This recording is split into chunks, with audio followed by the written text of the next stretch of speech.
కొత్త కూటమి ఏర్పడింది, ప్రజలు ఏమంటారు? కొత్త కూటమి ఈవీఎం ట్యాపరింగ్లు జరిగాయని అనుకుంటున్నాం. అందరూ ఓట్లు వేస్తాం, మరి ఆయన నెగ్గలేదు. ప్రతి ఒక్కరు వేశారు పథకాలు తీసుకున్న వాళ్ళందరూ. అసలు ఈ ఎప్పటి నుంచో 2-3 నెలల నుంచి కూడా అన్ని సర్వేలు ఆయనకు అనుకూలంగా వచ్చాయి. కానీ ఎలక్షన్ దగ్గరికి వచ్చిన తర్వాత కౌంటింగ్ ఒక రోజు ముందు కూడా అన్నీ కూడా ఇద్దరికే సమానం అని చెప్పాయి. టగ్ ఆఫ్ వార్ అన్నారు. తీరా చూస్తేనేమో వేసి నోట్లో లేవు. యూట్యూబ్లో చూస్తుంటే అక్కడక్కడ చల్లా చెదరి రోడ్ల మీద ఉన్న స్లిప్పులన్నీ, ఈ ఈవీఎంలో స్లిప్పులన్నీ రోడ్ల మీద ఉన్నాయి. అంటే ఈవీఎంలో స్లిప్పులు తీసేశారని అనుకుంటున్నాం. ప్రజలకు తెలియదు కదా ఏం జరిగింది అనేది. సాక్ష్యాలు రుజువులు ఏమి ఉండవు కదా. మా ఊహ అనమాట అలా ఉంది. మరి అది ఓటు వేసినాడు తెలుస్తుంది కదా. అది మోసమే జరిగింది అనుకుంటున్నాం. కనీసం ప్రతిపక్ష హోదాన రావాలి కదా. చంద్రబాబు నాయుడు గారే చెప్పాడు 60 సీట్లు వస్తాయని. ఆయన అమెరికా నుంచి వచ్చి 60లో కానీ 30 అయినా రావాలి కదా.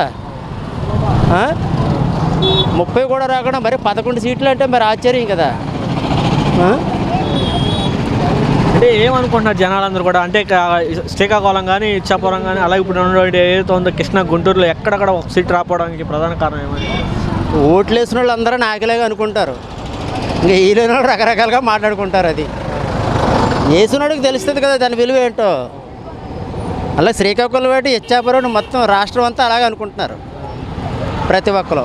అంటే కొంతమంది అభివృద్ధి లేదు అందుకే చంద్రబాబు నాయుడుకి వేస్తారంటున్నారు. అభివృద్ధి ఇప్పుడు నేను ప్రెస్ మీట్ పెట్టి చంద్రబాబు నాయుడు గారు చెప్పాడు కదా. అభివృద్ధి అంటే 30 సంవత్సరాలు వెనక్కి తీసుకెళ్ళాలి అంటున్నాడు రాష్ట్రాన్ని. ఆయన 30 సంవత్సరాలు వెనక్కి తీసుకెళ్తే ఇంకా ఆయన చెప్పిన పథకాలకు ప్రజలకు ఏమిస్తాడు? 30 సంవత్సరాలు వెనక్కి వెళ్ళిపోయిందంటే మళ్ళీ అంతా కవర్ చేయాలి కదా. ఆయనకో 30 సంవత్సరాలు అధికారం ఇవ్వాలి ఇదంతా కవర్ చేయాలంటే, ఈయన చేసింది అంతా చేయాలంటే. అదేనమాట. అభివృద్ధి జరిగింది, అన్నీ జరిగాయి. 10 పోర్టులైన 6 పోర్టులైనా కడుతున్నాడు.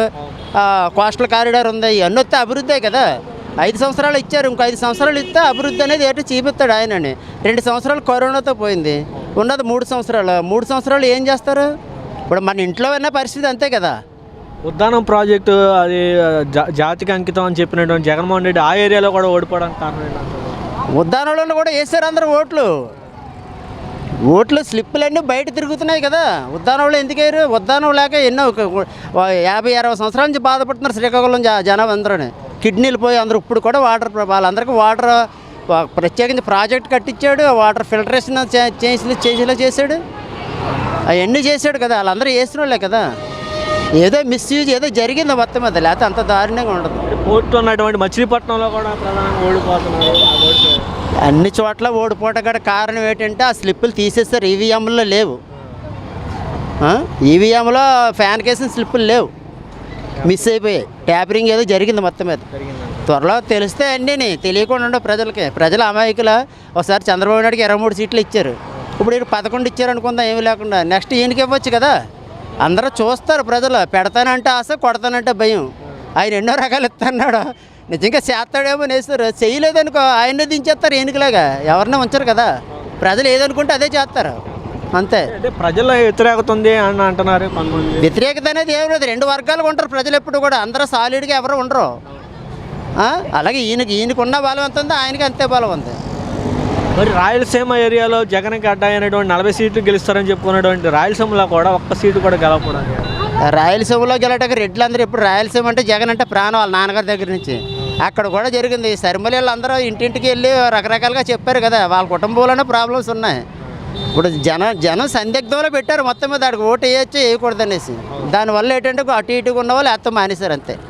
అది ఏ అభిప్రాయం అయితే ఏమనుకుంటున్నారు ఫైనల్? నా అభిప్రాయం అంటే మోసమే జరిగింది అనుకుంటున్నాను. ఏదో మొత్తం మీద జరిగింది, జరగకుండా ఎలా ఉండదు. కనీసం 30-40 అయినా రావాలంటే. మరి 11 అంటే ఏదో జరిగింది మొత్తం మీద. ఏం జరిగింది అనేది దేవుడికి తెలియాలంతే. అంతే. మన దగ్గర రుజువులు సాక్ష్యాలు ఏమి ఉండవు కదా. జగన్ గారు కూడా నిన్న మాట్లాడుతూ అదే అన్నారు, నా దగ్గర జరిగింది మోసం జరిగింది, సాక్ష్యాలు అయితే లేవు. అంతే. సాక్ష్యాలు అంటే ఏముంటాయి? ఆ సాక్ష్యాలు ఉండగానే వీళ్ళు కోర్టుకి ఎక్కినప్పటికి 5 సంవత్సరాలు అయిపోద్ది. చంద్రబాబు నాయుడు దిగిపోతాడు, అప్పుడు జగన్ వచ్చేస్తాడు. కోర్టులో కూడా న్యాయం జరుగుతుంది, అలా సాగుతుంది కేసు. ఇప్పుడు ఏదైనా పట్టుకున్నా కానీ ఏమవుతుంది? ఈ టైం అయిపోద్ది, ఆయన టైం వచ్చేస్తుంది. అది ఇప్పుడు పవన్ కళ్యాణ్ గారు 21 సీట్లు తీసుకుంటే 27 గెలిచారు. అలాగే బీజేపీ గారు ఎన్ని సీట్లు తీసుకుంటే అన్ని గెలిచారు. దీని మీద గెలిచారంటే ఇంకా అది ఒక వేవ్ అంతే, ఇంకా అలా వచ్చింది అంతే. పవన్ కళ్యాణ్ గారు కాపులు అందరూ కలిపి మా ఇంట్రెస్ట్గా పనిచేశారు. అది కాపులు దానితో చంద్రబాబు నాయుడు ఓటర్లు కూడా కలిశారు కదా, 3 పార్టీల ఓటర్లు ఆయన కలిశారు. ఒరిజినల్గా పవన్ కళ్యాణ్ వేయాలంటే, పవన్ కళ్యాణ్ అంటే కుర్రోడు ఆయనకి వేయాలంటే చిన్న చిన్న కుర్రోళ్ళు అందరూ వేయాలి ఓట్లు. ఇంట్లో తల్లి తండ్రి ముసలా ముక్క ఎత్తినా కదా ఎవడో నెగ్గిది రాజకీయంలో. కానీ ఆయనకి అలా వేయరు. ఆయనకి వేయలేదంటే కారణం తెలుగుదేశం వాళ్ళు ఉన్నారు కదా అక్కడ, వాళ్ళు కూడా కలిపి ఈయనకి వేశారు. ఆ బ్యాచ్ 3 కూటములు కలిసి ఇప్పుడు 3 పావులాలు కలిస్తే అంతా 30 పావుల, ఇది 1 పావుల, అది 30 పావుల తేడా వస్తుంది కదా, ఆ రకంగా తేడా వచ్చింది. సార్ ఇప్పుడు మీరు చూస్తున్నారు కదా, ఏదైతే ఉందో బీజేపీకి అసలు మన రాష్ట్రంలో ఎక్కడ కూడా గతంలో ఎక్కడ పోటీ చేసి గతంలో తక్కువ సీట్లు గెలిచింది 2014. కానీ ఇప్పుడు ఎన్ని సీట్లు పోటీ చేస్తే అన్ని సీట్లు ఎంపీలు కూడా గెలిచింది.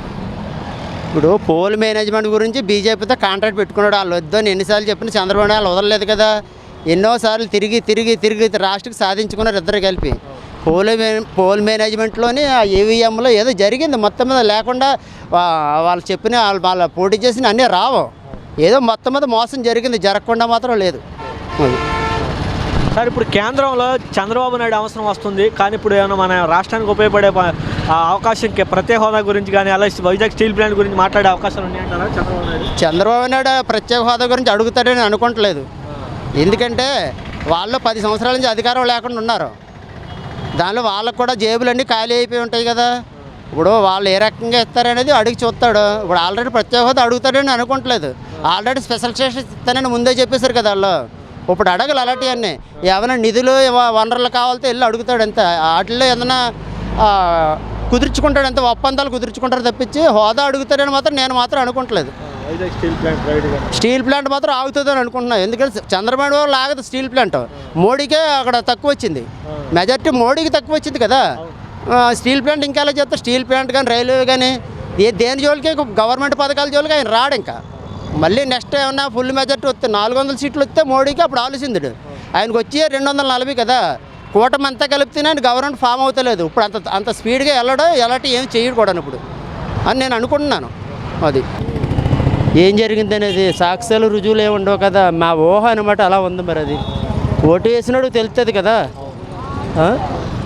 అది మోసమే జరిగింది అనుకుంటున్నాం. కనీసం ప్రతిపక్ష హోదాన రావాలి కదా.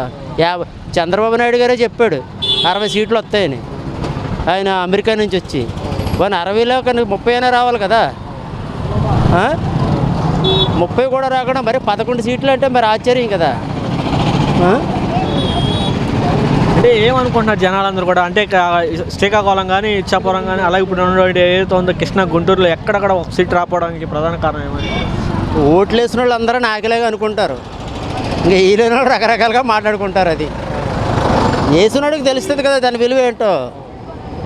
అలా శ్రీకాకుళం ఏంటి ఇచ్చాపురం మొత్తం రాష్ట్రం అంతా అలాగే అనుకుంటున్నారు ప్రతి ఒక్కరు. అంటే కొంతమంది ఏమో అభివృద్ధి లేదు అందుకే చంద్రబాబు నాయుడుకి వేశారు. అభివృద్ధి ఇప్పుడు నేను ప్రెస్ మీట్ పెట్టి చంద్రబాబు నాయుడు గారు చెప్పాడు కదా, అభివృద్ధి అంటే 30 సంవత్సరాలు వెనక్కి తీసుకెళ్ళాలి అంటున్నాడు రాష్ట్రాన్ని. ఆయన 30 సంవత్సరాలు వెనక్కి తీసుకెళ్తే ఇంకా ఆయన చెప్పిన పథకాలకు ప్రజలకి ఏమిస్తాడు?